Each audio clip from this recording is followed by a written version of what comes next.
Baik, selamat malam semuanya. Kenalkan kami dari kelompok 2 Arsitektur Dunia kelas A3 akan mempresentasikan materi tentang arsitektur klasik. Sebelum itu, izinkan kami memperkenalkan diri terlebih dahulu. Yaitu yang pertama ada IGD Ferry Satya Saputra dengan NIM 103, yakni Wayan Kurniar Bahu Wancajaya dengan NIM 105, dan ada Kemang Bintang dengan NIM 19, dan dengan saya sendiri Agun Ksatria Manggangga dengan NIM 132, dan yang terakhir ada Iwayan Radhi Krisnawardana dengan NIM 133.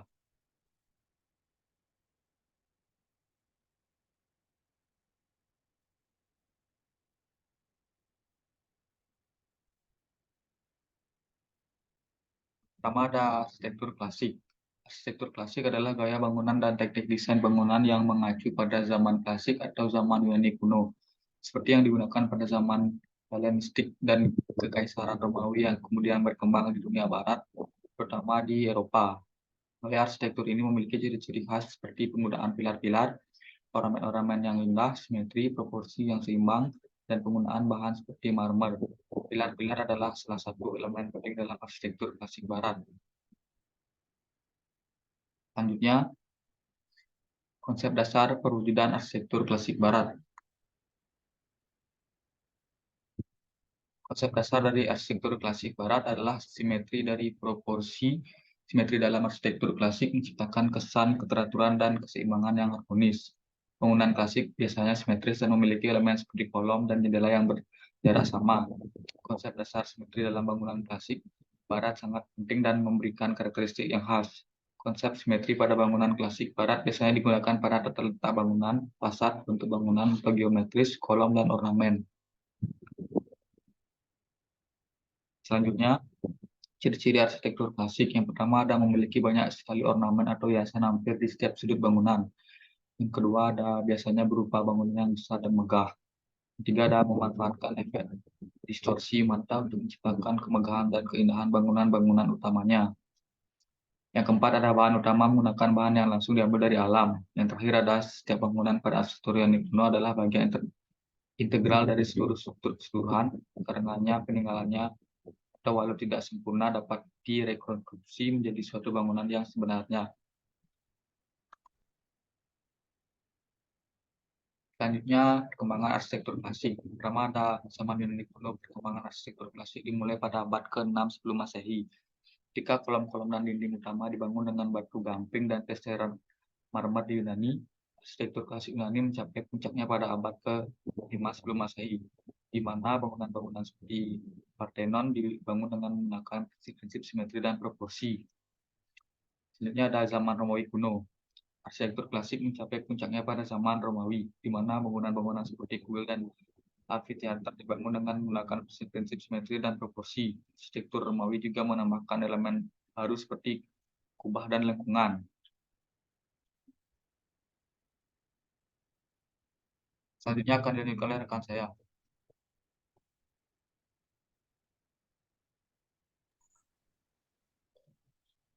Selanjutnya ada perkembangan arsitektur klasik pada zaman abad pertengahan. Setelah zaman klasik berakhir, arsitektur klasik masih mempengaruhi banyak gaya arsitektur selanjutnya seperti arsitektur gotik, medieval, dan romansque.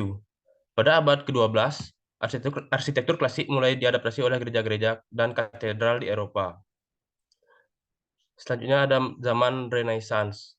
Pada abad ke-15, arsitektur klasik mengalami kebangkitan kembali melalui gaya arsitektur Renaissance. Gaya ini sangat bergantung pada cita-cita desain Romawi kuno dan telah menjadi gaya ikonik untuk banyak gedung pemerintah di Eropa.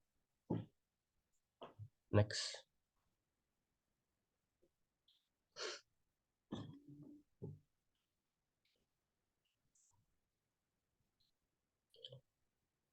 Selanjutnya pada zaman neoklasik. Pada abad ke-17 hingga ke-20, arsitektur klasik barat mengalami kebangkitan kembali melalui gaya arsitektur neoklasik. Gaya ini sangat bergantung pada desain Romawi kuno dan telah menjadi gaya ikonik untuk banyak gedung pemerintah di Amerika Serikat. Selanjutnya ada perkembangan arsitektur klasik di zaman modern. Arsitektur klasik barat masih menjadi sumber inspirasi bagi banyak arsitek modern dan terus berkembang hingga saat ini. Beberapa gaya arsitektur modern yang terinspirasi oleh arsitektur klasik meliputi arsitektur Beaux Arts dan kebangkitan klasik. Arsitektur klasik juga banyak memiliki napas modern dan desain gedung yang rumit. Next.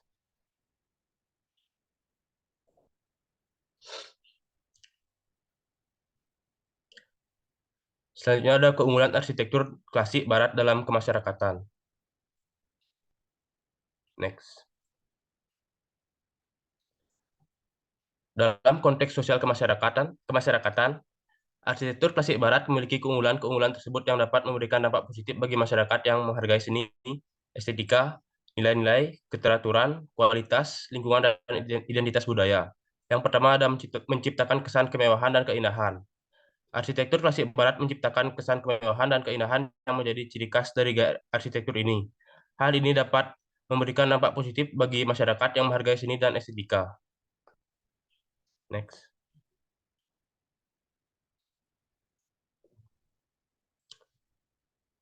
Yang kedua ada mencerminkan nilai-nilai yang dihargai dalam masyarakat.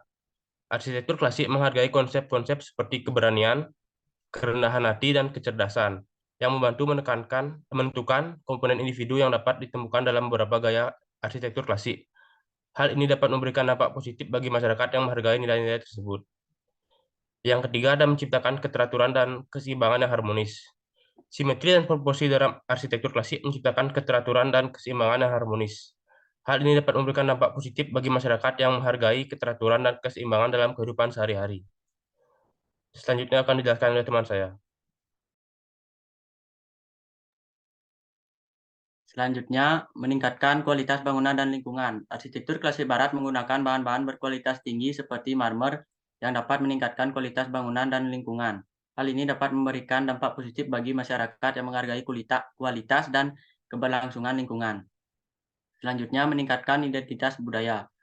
Arsitektur klasik barat memiliki nilai sejarah dan budaya yang tinggi, sehingga dapat meningkatkan identitas budaya suatu masyarakat.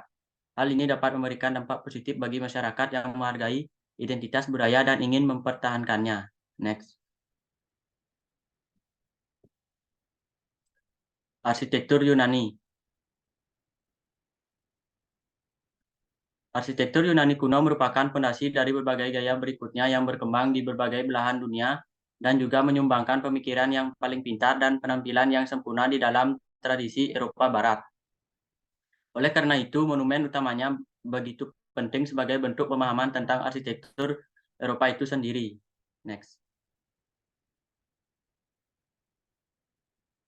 Contoh arsitektur Yunani, Kuil Artemis. Kuil Artemis di Efesus adalah salah satu contoh penting dari arsitektur klasik barat yang mencakup banyak fitur khas seperti capital voluted, gendang pahatan, dan penggunaan elemen-elemen arsitektur klasik seperti kolom ionik.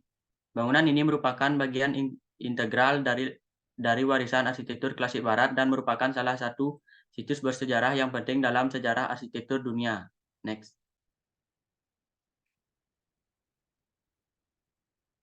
Arsitektur Romawi. Arsitektur Romawi kuno adalah suatu perwujudan arsitektur yang berkembang pada zaman Republik Romawi dan semakin marak pada zaman Kekaisaran Romawi. Arsitektur Romawi kuno mengadopsi unsur-unsur lahiriah arsitektur Yunani bagi kepentingan bangsa Romawi kuno, tetapi berbeda dari bangunan-bangunan Yunani, sehingga menjadi suatu langgam arsitektur baru. Selanjutnya dijelaskan oleh teman saya.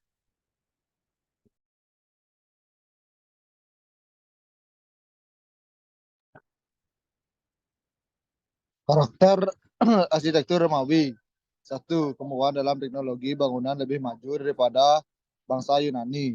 2. Konsep penataan bangunan dan landscape perkotaan dirancang secara integratif. 3. Konsep perancangan menentukan pada pengertian bahwa ruang merupakan media ekspresi arsitektural. 4. skala bangunan bersifat monumental atau mengutamakan kesan agung. 5.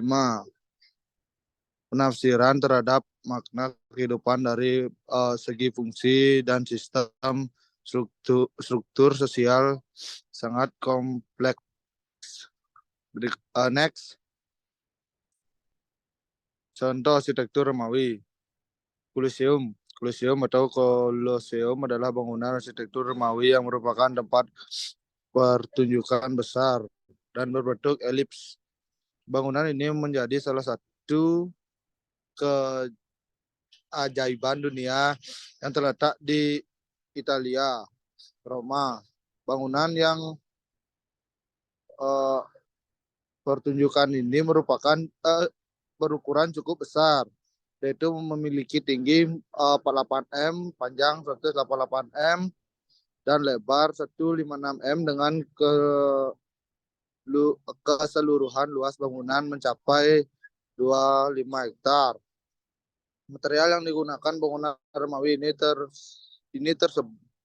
terbuat dari kayu berukuran 86 m kali 54 m.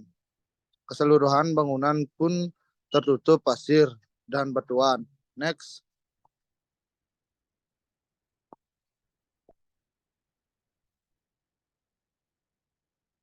Arsitektur Bizantin. Arsitektur Bizantin adalah suatu gaya arsitektur yang berkembang di kisaran Bizantin pada abad ke-5 hingga ke-15 Masehi. Arsitektur Bizantin dicirikan oleh penggunaan atap kubah dengan denah berbentuk persegi atau segi banyak pada makam, gereja, dan bangunan publik lainnya. Beberapa karakteristik arsitektur Bizantin meliputi penggunaan kubah besar dan tinggi, penggunaan mozaik untuk dekorasi interior, dan penggunaan kolom dan lengkungan. Next.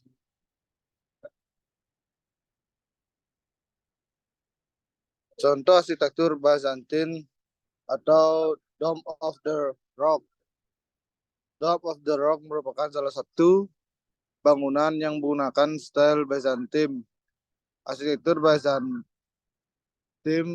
itu sendiri berkembang di Eropa Timur sejak tahun 660 SM. Pada saat itu arsitektur Bizantin banyak diterapkan dalam mendesain gereja bagi umat Kristiani.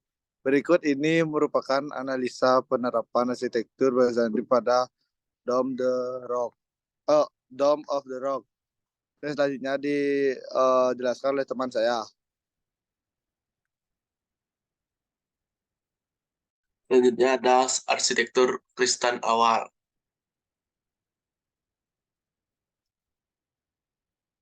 Arsitektur Kristen awal adalah bentuk arsitektur yang berkembang pada masa awal keberadaan agama Kristen. Berikut adalah beberapa ciri-ciri arsitektur Kristen awal. Yang pertama, ukiran yang sangat sederhana. Yang kedua, pilar-pilarnya sangat besar. Yang ketiga, bentuk denahnya sangat terikat oleh dalil-dalil yang ada pada agama Kristen.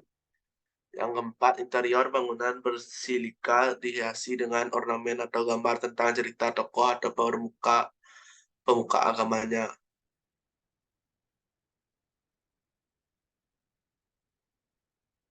Berikutnya ada contoh arsitektur Kristen awal. Basilika San Clemente di Roma dikatakan sebagai arsitektur Kristen awal karena memiliki ciri-ciri arsitektur Kristen awal seperti ukiran yang sederhana, pilar-pilar yang besar, dan bentuk denah yang terikat oleh dalil-dalil agama Kristen. Selain itu, bangunan ini juga memiliki kerangka atap dari kayu di atas ruang umat utama. Di kiri kanan terdapat sayap atau disebut aisle yang merupakan ciri khas dari gereja-gereja basilika.